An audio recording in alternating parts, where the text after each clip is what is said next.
हाय दोस्तों, नमस्कार। तो आज हम पढ़ते हैं सियार और नगाड़ा की कहानी। ये सियार और ये नगाड़ा, इनकी कहानी। एक सियार बहुत भूखा था, इसलिए वह खाने की खोज में घूम रहा था। घूमते घामते वह एक शांत पड़े युद्ध क्षेत्र में पहुंचा। वह स्थान पूरी तरह खाली था। यानी कि ये जो सियार है, ये बेचारा बहुत भूखा है, इसलिए वो खाने की तलाश में घूमते घामते ये जो शांत पड़ा हुआ युद्ध का क्षेत्र है, यहाँ पर पहुंचा तो देखता है कि ये पूरी तरह खाली है। उस मैदान में वह इधर उधर सूंघ रहा था, तभी उसने एक विचित्र ध्वनि सुनी। हालांकि वह डर गया था, फिर भी उसने जानना चाहा कि वह आवाज कहाँ से आ रही है। यानी कि ये जो सियार है वो यहाँ पे सूंघ ही रहा था, तभी एक इसने विचित्र ध्वनि सुनी।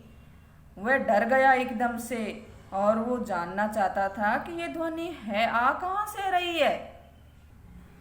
इसलिए अपने भय को दबाकर वह आवाज की दिशा में सावधानी के साथ खतरों से बचता हुआ धीरे धीरे बढ़ने लगा। इस प्रकार वह एक पेड़ के नीचे पड़े बड़े से नगाड़े के पास पहुंचा। उस पेड़ की कुछ टहनियां उस नगाड़े के ऊपर पड़ रही थी। जब हवा चलती तो उन टहनियों के हिलने से उस नगाड़े पर चोट पड़ती, जिससे वह अजीब सी आवाज कर रही थी। यानी कि ये जो नगाड़ा है और ये टहनी है, तो ये इस पर पड़ती जैसे ही तो इसमें से एक विचित्र ध्वनि निकलती।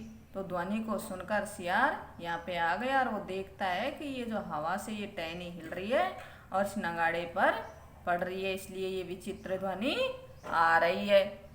यह देखकर उस सियार ने राहत की सांस ली। अचानक उसे लगा कि इस नगाड़े के भीतर खाने का सामान हो सकता है, इसलिए दांत गड़ाकर उसने खोल को फाड़कर उसके भीतर घुस गया।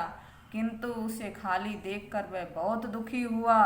सियार ने स्वयं को समझाया कि कम से कम उसका डर तो निकल गया।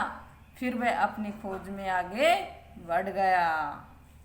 यानी कि ये जो सियार है उसको राहत की सांस मिली और फिर उसने सोचा कि इस जो नगाड़ा है उसके भीतर खाने को कुछ सामान हो सकता है, इसलिए उसने उस नगाड़े की जो ये खोल है उस पर दांत गड़ाए और उसको फाड़ दिया और उसके अंदर देखा तो उसको कुछ हाथ नहीं लगा। वह बहुत दुखी हुआ। सियार ने स्वयं को समझाया, अपने आप को समझाया कि कम से कम उसका डर तो निकल गया, और फिर वह अपनी खोज में आगे बढ़ गया।